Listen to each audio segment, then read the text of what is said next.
মোহতারাম, আপনি যে বিষয়টি এখন পেশ করলেন আমাদের সামনে, আসলে বিষয়টি অতীব জরুরি।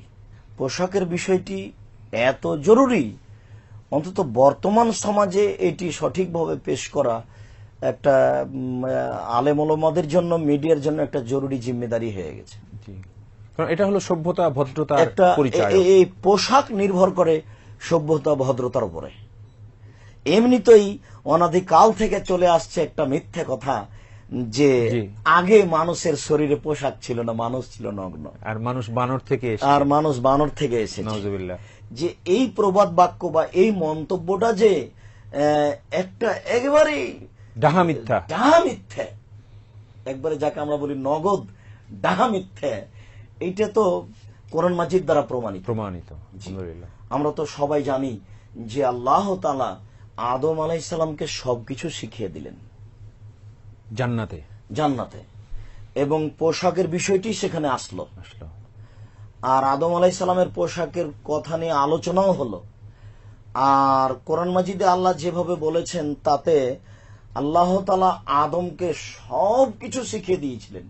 সবকিছুর নাম, সবকিছুই। তাতে তো আমরা এইটাই হিসাবে আনতে পারি যে অনেক সময় আদম আলাইহিস সালাম যত বেশি জানতেন, হয়তোবা অনেক নবীও জানার বিষয়ে হয়তোবা অতটা জানতেন না। পর্যায় ক্ষেত্রে আল্লাহ তাআলা যতটুকু জানিয়েছেন ততটুকুই জানতেন। কিন্তু আদম আলাইহিস সালামের ব্যাপারে আমভাবে জানানোর কথা আল্লাহ বলেছেন। তাহলে আদম আলাইহিস সালাম দিয়ে মানুষ শুরু হয়েছে, তাহলে কি করে আমাদের আদি পিতা বা যারা পূর্বে ছিল তারা নগ্ন ছিল, তারা বানর ছিল, এই কথাটা হয় কি করে? কোন মুসলিম এটা বিশ্বাস করতে পারে না। পারে না। মুসলিম তো দূরের কথা, কোন সচেতন মানুষ, সে হিন্দু হোক, ইহুদি হোক, খ্রিস্টান হোক, সে যেই হোক না কেন, সে একজন সচেতন মানুষ এই কথাটা বিশ্বাস করতে পারে না। যে যুক্তি বিশ্বাস করে, যে যুক্তিগ্রাহ্যভাবে সেটা। আর পোশাকের বিষয়টি আরো অতীব গুরুত্বপূর্ণ এই জন্য যে পোশাক মানুষের আদর্শকে যেমন রক্ষা করে, ঈমানকেও তেমন রক্ষা করে। আমরা বলতে পারি ঈমানের পরিচায়ক। পোশাক ঈমানের পরিচায়ক। শায়েখ, এই কথাই ফিরবো, একটি ছোট্ট বিরতিতে যাব।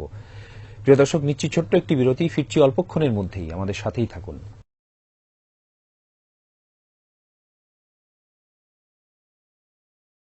বিরতির পর প্রিয় দর্শক, আপনাদের সকলকে স্বাগত জানাচ্ছি সেরা ওয়াটার ট্যাঙ্ক আলোর ভুবন অনুষ্ঠানের আজকের পর্বে। শায়েখ, যে জায়গায় কথা বলছিলেন যে পোশাক ঈমানের পরিচায়ক, সে পোশাক ঈমানের পরিচয়। আমরা ঈমানের পরিচয় কথাটি বলতে গিয়ে প্রথম অংশ এইভাবে পেশ করতে চাচ্ছি যে রাসূল সাল্লাল্লাহু আলাইহি ওয়াসাল্লাম বলেছেন, আল হায়াউ মিনাল ঈমান ওয়াল ঈমান ফিল জান্নাহ। লজ্জাই হচ্ছে ঈমান, আর ঈমানই হচ্ছে জান্নাত। সুবহানাল্লাহ। তো একজন মানুষ নগ্ন পোশাকে আছে, আর সে কি বলতে পারে যে আমি লজ্জাশীল মানুষ? তার পরনে পোশাক নেই।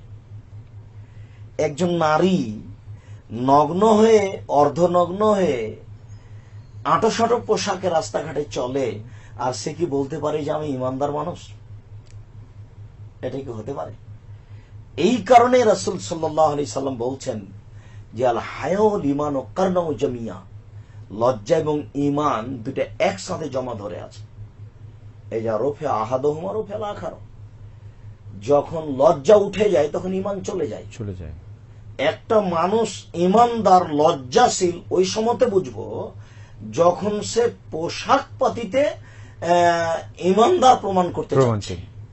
সুন্দর পোশাকে আছে, ভদ্র পোশাকে আছে, ঢিলঢাল পোশাকে আছে, আঁটোসাঁটো পোশাকে নেই, অঙ্গ প্রত্যঙ্গ বোঝা যায় না।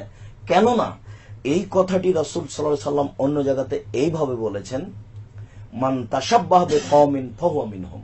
কেউ যদি কারো সাদৃশ্য অবলম্বন করে তাহলে সে তার অন্তর্ভুক্ত। এই কথাটি রাসূল সাল্লাল্লাহু আলাইহি ওয়াসাল্লাম মূলত পোশাক দিয়ে পেশ করতে চেয়েছেন। যদি পোশাকে কোনো মানুষ কোনো জাতির সাদৃশ্য অবলম্বন করে তাহলে তার পরকাল হবে তার সাথে। ওই জাতির পোশাক, জুতা স্যান্ডেল পরে, ওই জাতির শার্ট প্যান্ট পরে, ওই জাতির অন্যান্য পোশাক পরিধান করে, ওইভাবে নগ্ন হয়ে চলাকে নিজেকে সফল মনে করে, তাদের কৃষ্টি কালচার গ্রহণ করাকে নিজেকে সভ্য মনে করে, যে এটা সভ্যতার প্রগতিশীল মনে করে, প্রগতিশীল মনে করে, তাহলে বুঝতে হবে যে রাসূল সাল্লাল্লাহু আলাইহি সাল্লাম তাকে তাদের মধ্যে ঢুকে দিয়েছেন, সে মুমিন নয় এবং তার শরীরে কোনো ইসলামী পোশাক নেই এবং সে পোশাকে সভ্য নয়। এটা স্পষ্ট। পোশাক একটা জরুরি ব্যাপার, যার কারণে আমরা পোশাকের বিষয়ে গুরুত্ব পেশ করে, গুরুত্ব আরোপ করে বলতে চাই, যখনই একটা শিশু জন্ম নেওয়ার পরে মায়ের কোলে আছে, তখন তো এক ধরনের পোশাক তার গায়ে দিয়েছে, কিন্তু শিশু যখন কথা বলতে পারে, হাঁটতে পারে, এদিক ওদিকে যেতে পারে, তখন তার পোশাকটা কেমন হবে, কোন ধরনের পোশাক হওয়া উচিত? আমরা যে দেখছি অনেক সময় অনেক মা তার মেয়ে বাচ্চাকে ছেলে বাচ্চার পোশাক পরাচ্ছে, ছেলে বাচ্চার পোশাক, এটা খুব বহুল প্রচলিত, এটা বহুল প্রচলিত। আবার তার মেয়ে বাচ্চাকে এমন ভাবে আপনার সংকীর্ণ ছোট পোশাক পরে রেখেছে, যার পুরো শরীরটা ঢাকা নাই, প্রায় খোলা আছে, সামান্য শরীরের আংশিক একটু ঢেকে রেখেছে। এই পোশাক পরে ওই বাচ্চা তার মায়ের সামনে দৌড়াদৌড়ি করছে। ঠিক আবার মেয়েকে ছেলের পোশাক পরাচ্ছে আর ছেলেকে মেয়ের পোশাক পরাচ্ছে। এটা অবশ্যই অভিশাপের ব্যাপার, এরা অবশ্যই অভিশাপযুক্ত, এরাই লানাতপূর্ণ, এরাই অভিশাপপূর্ণ।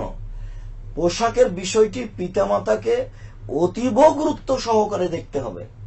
আমরা সময় সাপেক্ষে প্রিয় দর্শককে পোশাক কেমন হবে তা তো আমরা স্পষ্ট বলবো ইনশাআল্লাহ, কিন্তু আমরা প্রথমে বলে নিতে চাচ্ছি যে আপনি পোশাক ছেলে মেয়েকে পরানোর ব্যাপারে, ছেলে মেয়ে লালন পালন করার ব্যাপারে কাদের পোশাক পরাতে চাচ্ছেন এবং কোন পোশাককে আপনি সভ্য পোশাক মনে করছেন।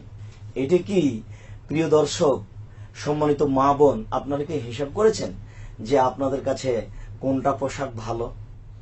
এখানে যে সাদৃশ্যের কথা বলা হয়েছে, রাসূল সাল্লাল্লাহু আলাইহি ওয়াসাল্লাম যেটা বলেছেন, এটা তো এখান থেকেই খেয়াল করতে হবে, খেয়াল করতে হবে। এটাই বলতে চাচ্ছি যে সম্মানিত দর্শক, আমরা আপনাদের কাছে এটাই বলতে চাচ্ছি যে আপনার বাচ্চার পোশাকটা হবে কেমন, কোনটাকে আপনি পছন্দ করলেন।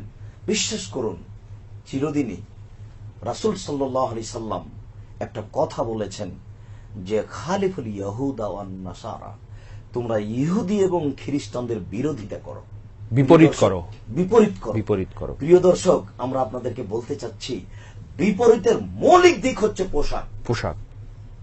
কখনো একজন মুসলিম পরিবারের পোশাক ইহুদি খ্রিস্টানদের পরিবারের পোশাকের মতো হতে পারে না। আর এই কথাই আল্লাহ তাআলা বলেছেন আমাদের নবীকে, লান তারজাল ইয়াহুদ ওয়ান নাসারা হাত্তা তাত্তাবিয়া মিল্লাতাহুম। মুহাম্মদ, কখনো ইহুদি খ্রিস্টান আপনাকে মেনে নেবে না যতক্ষণ পর্যন্ত আপনি তাদেরকে না মানবেন। তার মানে আপনি, আপনার জনগণ, আপনার উম্মত যখন চাল চলনে, কৃষ্টি কালচারে, লেবাস পোশাকে, কথাবার্তায় ইহুদি খ্রিস্টানদের মতো চলবে, তখনই এবার ইহুদি খ্রিস্টান বলবে যে যাক, মুসলমান আমাদের মতো হয়েছে, আমরা তাদের উপরে খুশি। দেখেছেন, এই কথা আল্লাহ তাআলা বলছেন। প্রিয় দর্শক, আমরা অনুরোধ করতে যাচ্ছি, ছেলে মেয়ের ব্যাপারে পোশাকের বিষয়ে আপনারা পোশাক নির্বাচন গুরুত্ব রেখে পোশাক নির্বাচন করেন। কখনো আপনার এই মেয়ে বাচ্চাকে এত হালকা পোশাক পরাবেন না, আঁটো শুরু থেকেই আঁটো পোশাক পরাবেন না, আর কখনো এই মেয়ে বাচ্চাকে ছেলের পোশাক পরাবেন না। ছেলেরাও তো ছেলেরাও কি আঁটো পোশাক পরতে পারবে? যেটা কখনো নয়। আর কখনো আপনি আপনার ছেলে বাচ্চাকে এই মেয়ের পোশাক পরাবেন না, আর এই ছেলে বাচ্চাকে আঁটো প্যান্ট পরাবেন না।